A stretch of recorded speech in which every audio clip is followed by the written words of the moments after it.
Nation, welcome to this episode of the Bo and Luke Show. I am your co-host, Bo Brabo, and I have in studio our other dynamic co-host, Luke Carrigan. He's looking super sharp today, still has his guitars on the wall, so we know Luke is in good shape for this episode.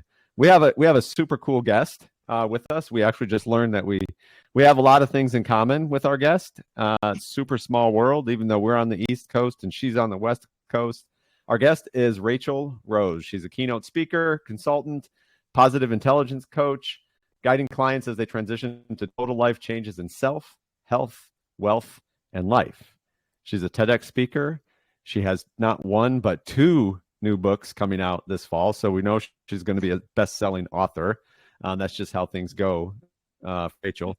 And we are going to be rooting her on all the way. We will promote the books and so forth.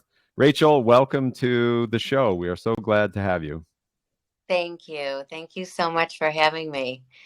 Yeah. So tell us a little bit about yourself and what you want the audience to learn today.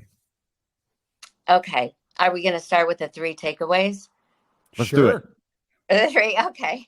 So I think that the 3 gifts is I'm going to show you how to uncover or give you a little glimpse into the gift of knowledge, power, and authentic purpose.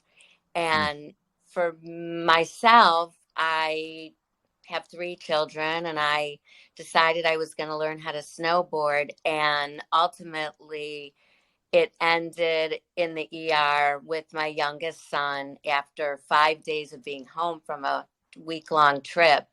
And the doctor came in front of my son and my 9-year-old at the time and told me, find a ride for your son and kiss him goodbye. We can't save you. And Wow. literally. And so fast forward, I couldn't work with what they were proposing and to do as far as recovery goes. And they told me they couldn't help me and that I would maybe get back 60%. Typically 86% of athletes that sustain the same brain injury are not able to live independently. Wow. And if they survive it. So my goal, after many steps and way before I found the 3 gifts, was to, get back to who I was and fighting to get back to who I was. And, when you go through the storm, you don't come out this person, right? That's the purpose of the storm. And I found a doctor that supported my beliefs, and I'm probably 96%. And it was actually on, he was asked by actually Marcus Ogden, how is it that Rachel was able to survive? And he said 100% mindset. Wow. And so that's when I always knew a positive attitude could impact your life in every way. But I don't think that I realized the impact that it can have on your health. Sure. And, and I know I love, how you approach just with your podcast and the outcomes of health is not just what you feed your body, but it's what you feed your mind and what you say to yourself and the people you surround yourself with. And I really, that is why I'm here today. So the thing is what you believe dictates your thought processes. And I decided when I woke up in ICU, I didn't know how many days had passed, but I could hear the beeps. And so I knew I was still alive. And at that moment, I had no idea what was happening. And I just knew at that point in time, I needed to make a decision. Yep. And so for anyone going through anything. Yeah, that is super powerful.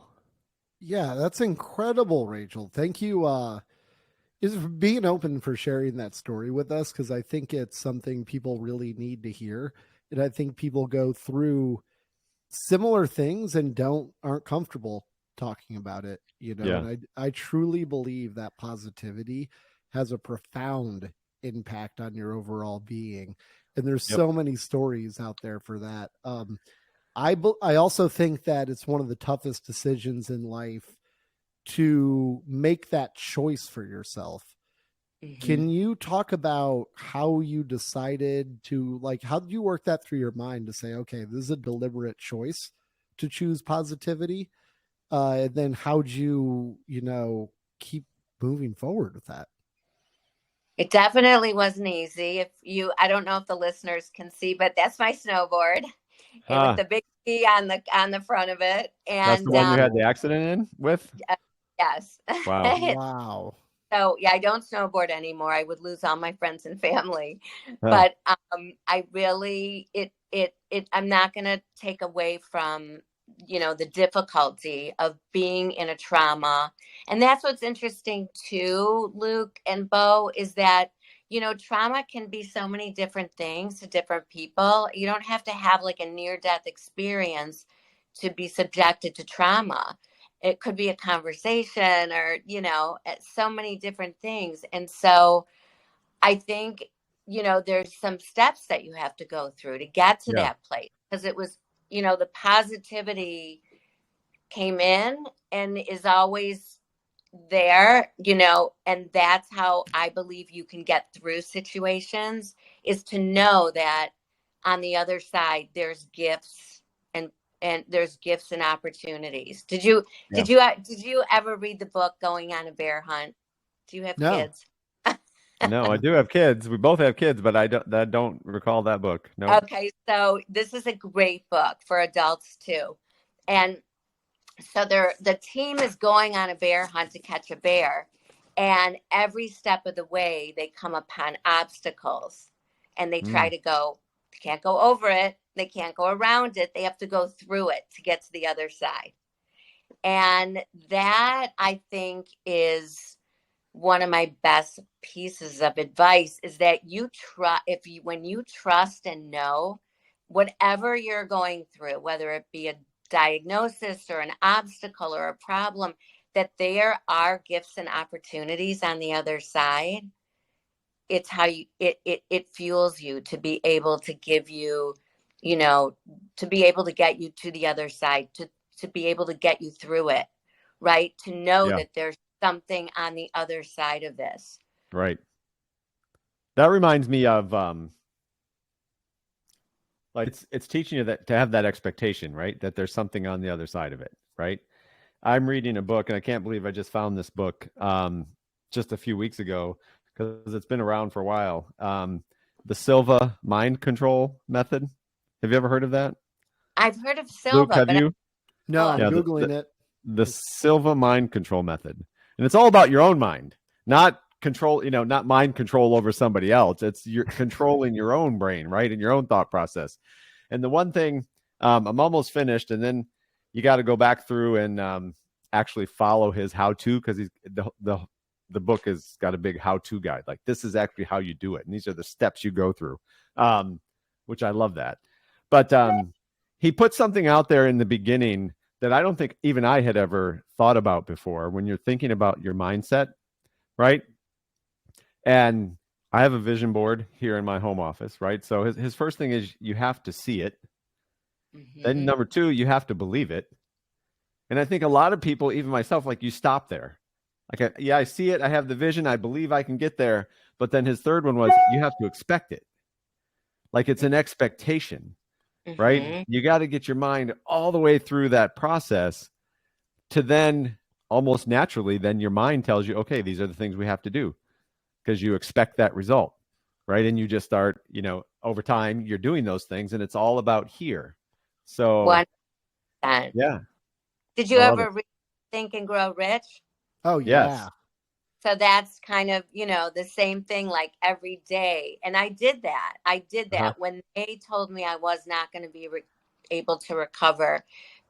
I decided I was going to do a TED Talk. And I literally every day said, thank you so much for my TED Talk, every morning, like Think and Grow Rich. But I love what you shared about that. And there, I have the steps. I followed those steps that he's sharing. And in addition to that, I think one of the biggest lessons, another one that came out of the accident, is being able to ask for help. Mm-hmm. Because I think that's really, really hard for people. And when I found the doctor that was going to be able to, get my life back, I needed to be there an hour away every day for it at beginning 18 months, 6 days a Yeah. week. And the only person that could take me there was my 80-year-old father. And I had always been so proud to be self-reliant. And I think for so many of us, it's so easy for us to help others. And then, if someone says, "What can I help you?" You're, "No, I'm good. I'm good." Yeah. But I had to ask him. And Bo and Luke, after 3 weeks of getting in the car and being embarrassed and humiliated and feeling like I was, obligating him at 80 years old, he turned to me through tears and he said, "I just want you to know that you have given me the biggest gift of you have given me meaning in my life again, and you've given me purpose." Yeah. And I think that's a huge lesson for all of us as well, is that it's not a bad thing to ask for help. And when we bear our own struggles, I feel like we give other people an opportunity to step in and we empower them. Yeah. I think there's yes, and I think this goes to hopefully it goes where you're talking about with your gift of power. And I heard Yes. someone on a podcast or something I was watching a few years ago, when you're talking about helping others, right? If someone, even if you're the person and you can put it out there, and then when someone offers you help, or if someone just offers you help and you didn't ask for it, don't be the person that steals their joy in helping you. Yep. Right? It's easy for people to say, "No, I got it. I'm good." Right? When in reality, that person, you could actually give that person something, right? You could give them the joy because they're offering to help you. Right? And if you don't let them, you're almost taking that away from them. Which I thought that was like, that's power, right? That's a really powerful thought. An action that you can take just by saying, "Yes, I would like your help. Thank you." I Yeah. love that. I love that. Yeah. But you're leading into something else, because I'm also working with leaders into leading with a positive mindset, right? Yeah. Because when you're in a meeting, if you show up and the leader is like coming from negativity and stress, and just even in the Mike Barge, is that how you say his last name? Barger. Yeah. Barger. Even in that episode, it's, the team follows the leader.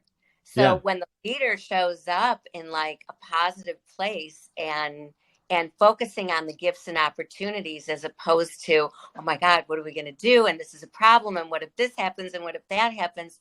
Then the team shows up following the leader in a positive way and focusing on the gifts and opportunities and what this big thing in front of them could end up giving them.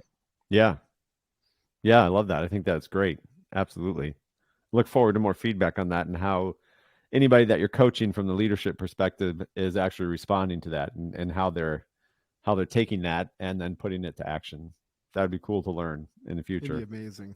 Yeah. I'm going to send it to you after. Oh, okay. Cool. We can All talk right. about it on the Yeah, next for sure. Yeah, we'll have you back multiple times. So then how is all this leading then into the third gift, and the gift of authentic purpose, which I know is super important for all of us to find. Well, that is actually, so going back to the power for a minute, that Mhm. power represents like the issue or the obstacle or the problem. And when you view it again from this mindset, when you view the power almost like a weight at the gym. So Mhm. instead of looking at this big thing, like, what are we going to do with this? Looking at it like, how is this going to make us stronger? How are we going to approach this and come away from it with more confidence and be stronger to go into, the next thing that's going to come up, right? Because it always does. So whether it's in your personal life or in your professional life, and the third gift of purpose is the inspiration. And good or bad, it's in hindsight most often, right? It's in the reflection. But when now you show up as a different person, right? Because you've gone through to the other side to get the bear. And it wasn't like you could numb yourself or distract yourself. And now have more confidence, and you're able to approach things in a different way. And what I love about this third gift is that it actually empowers you to take an inspired action that you wouldn't have taken had you not had this bad experience, right? In the beginning. And when you're in that acknowledgement place, it's about thinking about, how can I take what's happening and gain something so that the payoff in the future is more than what I'm giving up right now. Yeah. So when you're always looking for like the lesson and the blessing and the way to get stronger, and when you're always like focusing on where is that, what is it? Where is it? How can we what can we take away from this? There's always going to be a gift and an opportunity on the other side. And it just changes the whole direction of your mindset. And if you're a leader, your team, your company, or if you even in your family. Yeah, I can see that for sure. That's super good advice. Yeah, I'm just loving this right now. Absolutely every little bit of it. Yeah, I think more people need to think like this and actually make decisions and choices based on this, just like you have, right? Have you read the book also? It's an old one called As a Man Thinketh. Yes. I love that book. Bo, have you read it? I have not. Nope. All right. For Bo and our listeners, it's basically, here's the premise. Your mind is like a garden, and whatever you plant in there is going to grow. So it could be flowers are going to grow, weeds are going to grow. So it's basically saying, like, if you put bad thoughts in there, guess what? It's going to grow. So it's all about right? So I feel like, Rachel, that's exactly what you're articulating here. And, this thing was written in like what, Rachel, 1908? And what's so amazing, Luke, about As a Man Thinketh and Think and Grow Rich, and the science of getting rich, they're still applicable today. Like, it's so crazy, it's amazing, I think.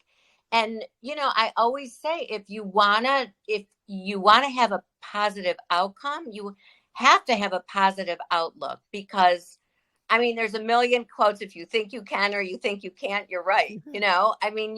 You have to, like Bo in the Silva method, you have to have that outcome in your head already. And you have to have the outlook to get to that outcome. You can't be like, we're never going to get there. How are we going to get there? You just have to assume, like, we're going to get there. Yeah. Yes. Once you decide, you're going to end up there. Yes. And those negative thoughts are not useful. They're not useful. It doesn't get you from point A to point B at all. You dwell. It's just a downward spiral of negativity that helps you not get from point A to point B. Now, can I share one thing? Share all your things, please. Positive intelligence program that has gotten me through a lot in the past year. This was a really big move to start all over at 58 years old and leave my friends and family with my youngest of 3 children, and among a lot of other things. And we all have saboteurs within us, and we have we have the right side of the brain that's like, all looking for opportunity and looking at things from a positivity and positive aspect. And then we have the other side, and they're in us. They're like little judges, Yeah. and stickler and the overachiever, and there is an operating system, and where you are focusing on the saboteurs aren't going anywhere, right? They're the ones that like tell you, oh, what are you thinking right now? And and Luke, you need to get this before you can do that. But when you can shift into the other side, to the other side of the brain in any situation, you're going to open up, empathy and compassion and all these positive things. And it's amazing, and it's another conversation, but it's based on neuroscience. and Right. and and the my neurologist, when he said mindset, it was just crazy to me. And what I learned from another neurologist is, he said neurologically that what we believe, or what you believe, dictates your thoughts and behavior. And once you believe it, it's very hard to disrupt it. And even in patients that I'm talking to, the doctors have said to me, I can do every single thing to save them or heal them, but if they don't believe that they're going to get better, they can't help them. Yeah, I think this. It's all about the power, and if we forget how much, my gosh, how much power and energy is actually happening in the brain all the time, 24/7, right? And the vast majority of our body works without us telling it to do anything, Yes. right? The brain is just doing it, right? It's all, there's just so much there, and I think everything we're talking about in the neuroscience behind it all is paying attention to it and doing our best through different types of programs or how to's to actually tap into that deeper level of energy, so that we can, if we have the negative thought patterns that are hard to change, well, then we got to work harder getting into deeper levels of our mind to change those visions and those images, to start planting new seeds that can grow in a better way, that are actually helpful to us and others. It is such a fascinating space. Yeah. And yeah, we could talk about it all day. All day. I love it. So wait, it's instead of going to the next level, we need to grow to the next level.